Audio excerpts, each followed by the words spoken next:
Hello again to another Aga Color Reacts, and today I'll be watching Why Blackface. It's still part of Dutch Holidays from Vox. And this is from 2016, so it's a pretty old video. But let's just get into it. I just got a package from my grandma in Belgium. She sent me one at the beginning of December for as long as I can remember to celebrate St. Nicholas Day. That's when their traditional version of Santa Claus, Sinterklaas, comes to visit kids and reward the good ones and punish the bad ones. And there's always lots of good stuff in here. There are Belgian waffles, there are speculoos cookies, chocolate, there's lots of chocolate. And then sometimes there's this. This is Zwarte Piet, and that's Dutch for Black Pete, and he's St. Nicholas's traditional assistant. He's the guy who carries all the presents around and punishes all the bad kids. You can kind of think of him like one of Santa's elves, except he is a blackface caricature. Black Pete has painted black skin and big gold hoop earrings and oversized red lips, and he wears colorful Renaissance-era clothing. Throughout Belgium and the Netherlands, people dress up as Black Pete around St. Nicholas Day. This is what that looked like in 1930 in a small town north of Amsterdam, and in 1970 at a local gym, and in 2006 at an elementary school, and in 2014 at a parade. I grew up with this tradition in Belgium. People dressed up as Black Pete, and St. Nicholas would come visit my school and take pictures and pass out candy. But Black Pete is a racist caricature. It's a remnant of the Netherlands' colonial past, and this tradition is now at the center of a heated political debate. It's a bit disturbing to realize that you have enjoyed as a child something that now turns out to be problematic. That's disturbing. And so they said, don't mess with my memories. Those in the Netherlands who defend Black Pete argue that it can't be changed because it's a tradition that's been around forever. The Prime Minister even made this argument when he was asked about it at a nuclear security summit in 2014. Because what I said is that Black Pete is black, and I cannot change that, because the name is Black Pete. This is a old children's tradition, Sinterklaas and Zwarte Piet, Black Pete. And it is not green Pete or brown Pete, it is Black Pete, so I cannot change that.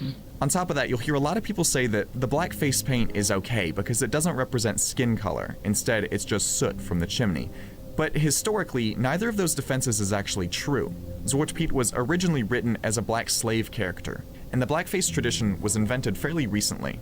Though St. Nicholas folklore had been celebrated since the Middle Ages, there was no slave character involved until 1850, when this guy, a Dutch schoolteacher named Jan Schenkman, wrote a children's book called St. Nicholas and His Servant.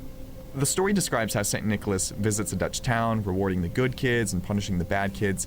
But just looking at the original illustrations for the book, you can tell that Black Pete isn't just a white Dutchman covered in soot.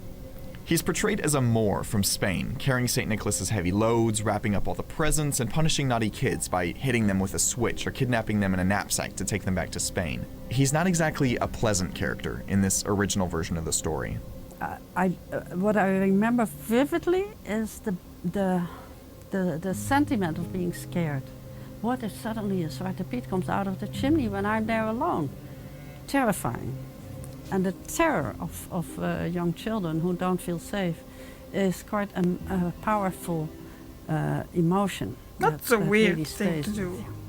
If you habituate children to this response to these strange characters with black faces, that's their model of black people.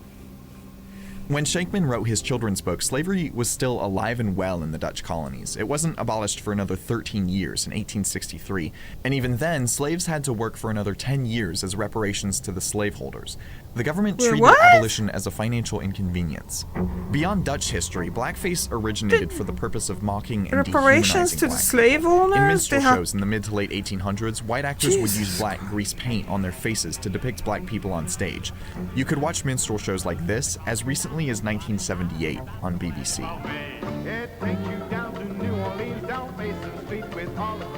Taking place in societies that systematically mistreated black people, these portrayals served as a tool of oppression. Though Black Pete is the most beloved blackface character in European culture, he's not the only one.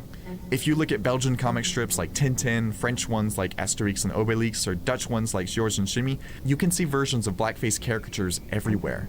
Black Pete, no matter how innocent the Dutch might think him to be, normalizes these portrayals. Of course it is political. You don't invent a tradition like this in innocence. It's really common to hear stories about black people being called Zwarte Piet by children. It also serves as a basis for racialized bullying in schools.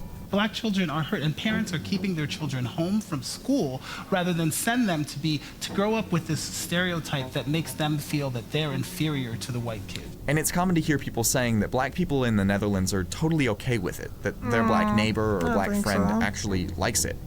Here's Prime Minister Rutte, again, making that argument. I can only say that my friends in the Dutch Antilles, they are very happy when they have Sinterklaas because they don't have to paint their faces. And when I'm playing for Black Pete, I'm for days trying to get off the stuff on my face. That was the Prime Minister saying that a blackface tradition is really more annoying for him because when he puts on blackface, it's hard to get the paint off. And these people were angry about Black Pete, who is Santa's traditional sidekick there. 60 people were arrested for demonstrating away from locations that were set aside for protest, 30 more for disturbing public order. What happened there, though? Public opposition to Black Pete has been building since the 1970s. Aggressive. When Suriname won its independence in 1975, almost a third of the population moved to the Netherlands in order to keep their Dutch citizenship. A lot of those people were of African ancestry, and demographic changes brought a change in the way people talked about Black Pete. Maar Gerda, het is toch hartstikke leuk om Zwarte Piet te zijn? Ja, dan mag je met de zak lopen en pepernoten strooien. Oh nee, het is helemaal niet leuk. Ik heet Gerda, ook als het Sinterklaasfeest is. Kijk, we begrijpen best wel dat Sinterklaas al zo lang komt en dat het best wel een vrolijk feest is. Maar voor heel veel zwarte mensen, grote mensen en kinderen is het helemaal geen feest. Nee. We kunnen bijna niet vrolijk zijn. Still, that didn't stop the show from featuring Black Pete in every yearly St. Nicholas episode after that. Het is Sinterklaas er niet! Protest grew, steadily, getting international attention in 2011 when two protesters from an awareness campaign called Zwarte Piet is Racism were violently arrested in the city of Dordrecht.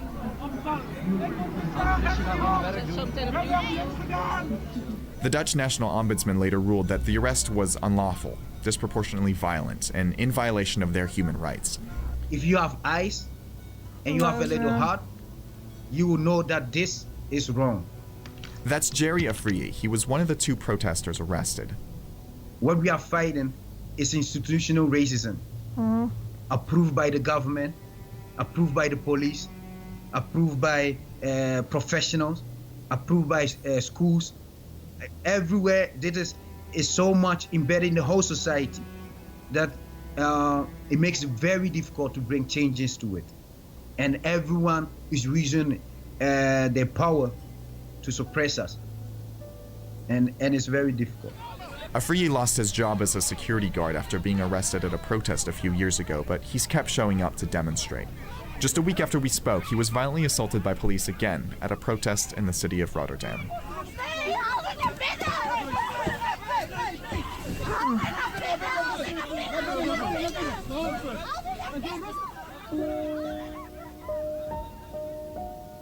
In July 2014, Amsterdam's regional court ruled that Black Pete was, quote, a negative stereotype of black people, stating that the mayor had 6 weeks to remove Black Pete from city celebrations.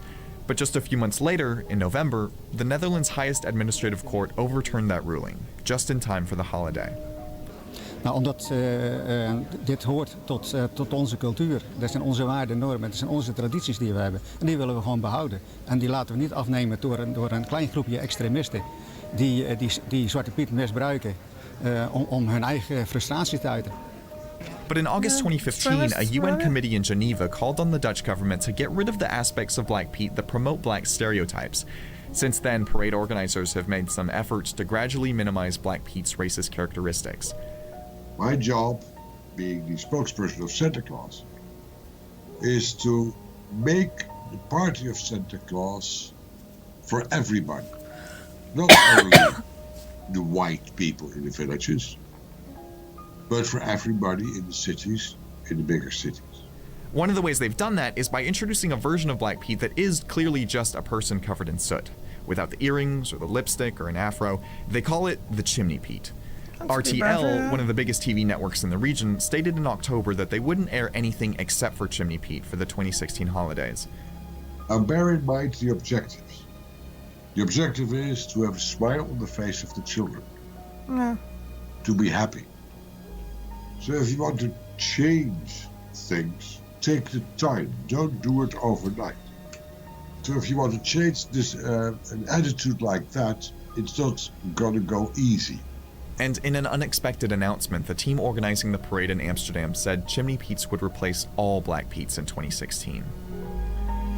Well, they did. Hopefully they did. But changing a tradition like this is slow and difficult. Every move away from Black Pete has been met with resistance. A Jamaican researcher on the UN panel was met with a flurry of racist emails after their statement was released. A group in the northern Netherlands that was planning on dressing as multicolored rainbow Petes had to cancel their plans after getting death threats. And a Dutch contestant at the 2013 Eurovision music competition received racist messages and death threats after she spoke out against the custom. And how could you possibly make this such a big deal? Because they have been trained this way in childhood. Yeah. People defend the tradition because it was important to their childhood, and they want to pass it on to their children. But understanding the impact this has on children could also be the key to changing public opinion. Just this year, the National Children's Ombudsman released a report arguing that the tradition violates children's rights regarding equal treatment and protection from discrimination. It has tormented a lot of black people, even children, who start to hate their own skin color, you know, who say, who come home to the parents crying and saying stuff like, I don't want to be black, you know, it's dirty, you know, people are calling me Zwarte Piet, that I'm dirty, my skin color, you know, it's very confusing and dramatic. Dramatic, it's really hurtful though, I think. So, I don't know, I didn't hear nothing about it. Like I said, this is an old one, so from 2016, so it's 7 years old. Hopefully they took it out and just put that Chimney Pete guy instead. But it's a good idea, I think. And, yeah, what did you think? What do you think? Did you ever hear about it? I think I heard about it like years ago, but let's hope they learn. Traditions are traditions because they were made like that. It's not like they have to be done. Traditions changing over time as well. People are mingling, people are adding something else to it, and you can keep something, but it doesn't mean it have to be exactly like that. It's not a law, it's a tradition. So, yeah, thank you very much for watching. I'll see you tomorrow. Bye!